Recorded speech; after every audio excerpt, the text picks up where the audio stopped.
بسم الله الرحمن الرحيم سم نيوز يا أديك يا أنت بدي الدبد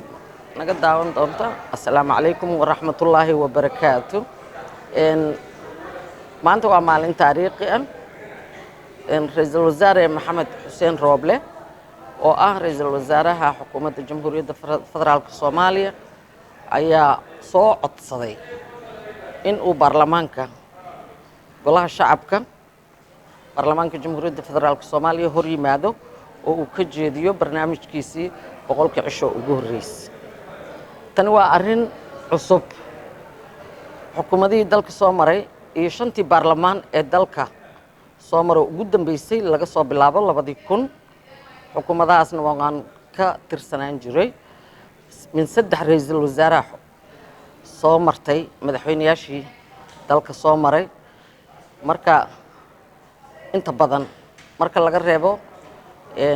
dawladdii madaxweyne Allah u naxariisto Cabdullaahi Yuusuf iyo dawladdan madaxweyne Maxamed Cabdullaahi Farmaajo oo min laba ra'iisul wasaare inta kale min saddex ra'iisul wasaare soo martay ma jirin ra'iisul wasaare kalsoonida golihiisii dib ugu soo noqdo oo isaga boqol casho wax qabadkiisii ugu horeeyay soo dhigo xukuumaddiisa waa wax cusub halkana laga sheegay waxaa kaloo cusub codsigiisa golaha inuu og yahay in asaga ay kalsooni siiyeen xukuumaddii iyo barnaamijkii uu keensadana ay kalsooni u siiyeen uu tixgelinayay in maalin kasta waxaan arki jirnay ra'iisul wasaarayaal la xisaabiyo loo yeero oo xukuumadda ka cudur daarta ka baaqsada dib u dhiga laakiin wuu soo hormaray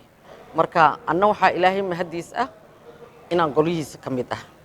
marka waxaan leeyahay ra'iisul wasaarahayga maxamed xuseen rooble alf mabruuk dawladda ra'iis